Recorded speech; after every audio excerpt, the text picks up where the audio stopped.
Pada zaman dahulu kala, hiduplah seorang ibu dan anak perempuan yang bernama Darmi. Ayah Darmi sudah lama meninggal sejak Darmi masih kecil. Karena ayah Darmi sudah meninggal, ibu Darmi terpaksa bekerja keras di ladang. Karena bekerja keras di ladang, kulit ibu Darmi jadi kian.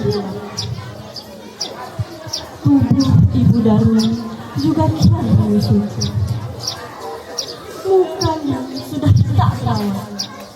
Semua ia lakukan karena Darmi putri satu-satunya ibu. Namun apa yang dilakukan Darmi? Dia sama sekali tak mau membantu ibunya. Kerjaannya setiap hari hanya berdandan dan mengisi rambutnya. Setiap harinya dia hanya berdiam di depan kaca. Suatu hari, ibu Darmi ingin berpijak ke ladang. Tetapi kali ini ibu Darmi pergi sampai sore karena musim panen sudah tiba. Ibu Darmi pun berpesan kepada anaknya, "Nah, hari ini ibu akan pergi ke ladang. Bisakah kamu membantu ibu untuk memasak? Lalu setelah kamu memasak, bisakah kamu membantu ibu untuk mengantarkannya pergi ke ladang?" Darmi yang sedang menyisir rambutnya yang indah itu pun terkejut.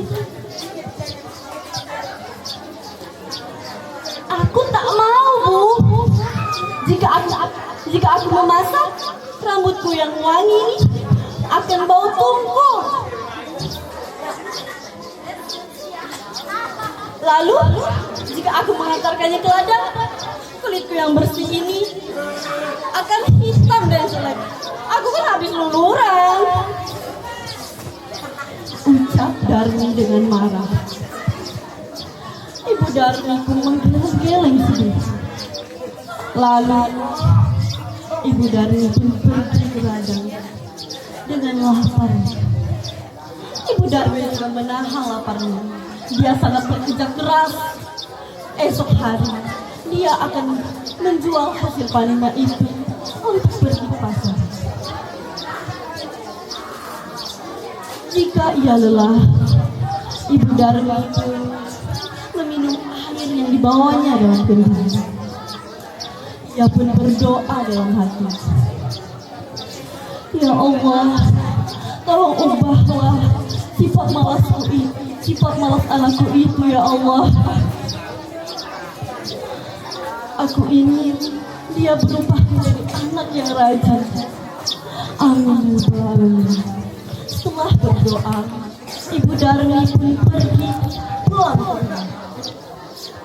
Betapa terkejutnya ibu Darmi melihat tak ada satupun makanan yang bisa dimakan.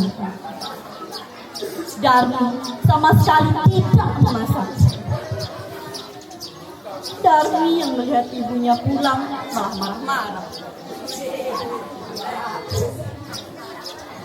"Ibu ini mana saja sih? Aku kan lapar seharian tak makan. Kok gak ada makanan yang bisa dimakan?" "Darmi, ibu kan sudah menyuruhmu memasak kali ini. Kenapa kamu tidak memasak?" "Aku tak mau, Bu." Darmi pun meninggalkan ibunya yang sedang kelaparan.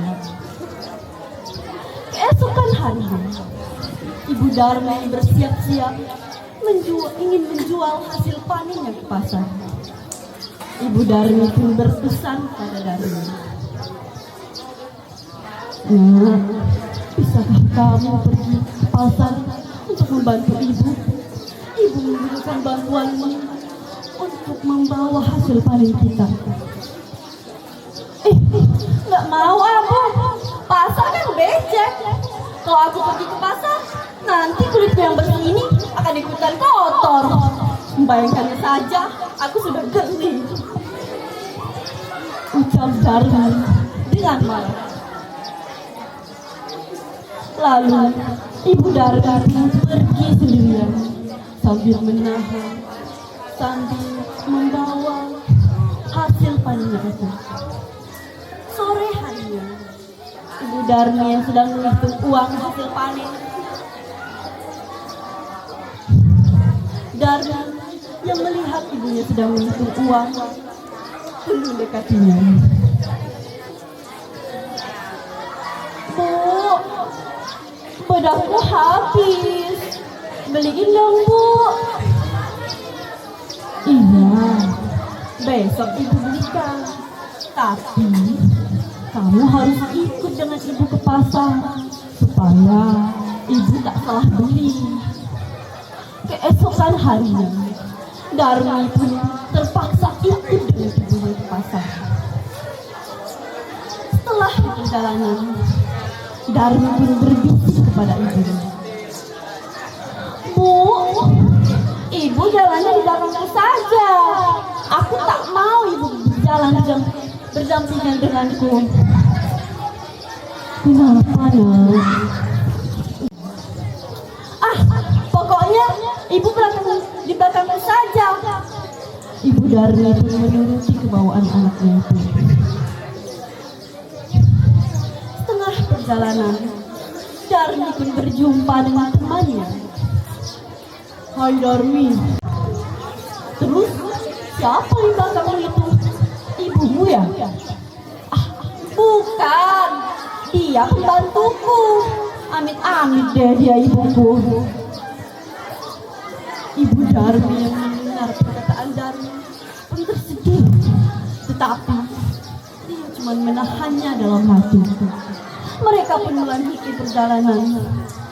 Lagi-lagi Darmi bertemu dengan temannya yang lain. Hai Darmi, senang sekali kamu keluar siang-siang ini. Kamu mau kemana? Aku mau ke pasar, ucap Darmi. Ngomong-ngomong, siapa yang belakangmu itu? Pasti ibumu ya? Darmi yang tak mau temannya mengetahui kalau ia memiliki ibu yang jelek dan hitam menjawab. Bukan, dia cuma pembantuku. Ibu Darmi yang mendengar perkataan anaknya itu dengan kuasa menahan air matanya. Tetapi ia cuma menahannya dalam hati. Mereka pun melanjutkan perjalanan. Sampai ke depan pasar, lagi-lagi Darmi bertemu dengan temannya. Hai Darmi, tumben sekali kamu ke pasar hari ini. Biasanya kamu mau keluar rumah sejak enggan, apalagi ke pasar. Aku mau beli bedak. Bedakku sudah habis, ucap Darmi. Ngomong-ngomong, belakangmu itu siapa? Ibumu ya? Tanya teman Darmi. Dan lagi-lagi Darmi tidak mau mengakui kalau itu ibunya. Dia bukan ibuku, dia cuma pembantuku. Dia di sini cuma menemaniku ke pasar. Aku tak mau kalau dia ibuku. Amit-amit deh kalau dia ibuku. Kulitnya yang hitam, dekil seperti itu. Aku tak mau kalau misalnya dia jadi ibuku, ucap Darmi. Ibu Darmi sudah tak kuasa menahan air matanya. Dia pun berdoa dalam hati. Ya Allah, tolong maafkanlah hamba jika hamba ada salah. Hamba sudah tak kuat lagi dengan sikap anak hamba. Dari kecil hamba sudah membesarkannya dengan penuh kasih sayang. Tetapi ia begitu tega mengakui aku sebagai pembantunya. Ya Allah, tolong hukumlah ia supaya ia akan jerah. Setelah Ibu Darmi berdoa, langit pun menjadi hitam. petir menyambar di mana-mana. Darmi pun menjerit kesakitan.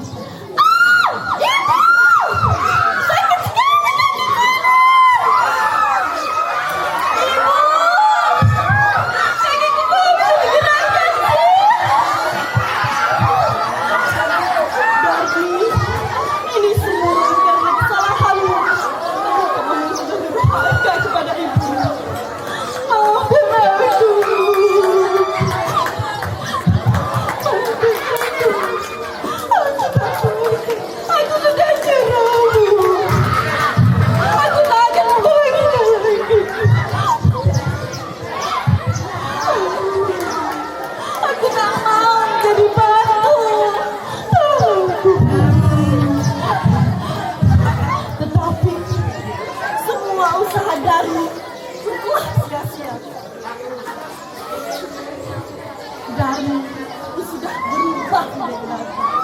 Sekarang kalian bisa menyaksikannya di Kalimantan Barat. Tetapi sekarang batu itu sudah disimpan di dekat tebing. Batu itu dinamakan batu nangis karena batu itu terus mengeluarkan air mata. Sekian cerita dari saya. Jika ada salah kata maupun menyinggung perasaan, saya akhiri. Wabillahi taufiq wal hidayah. Wassalamualaikum warahmatullahi wabarakatuh.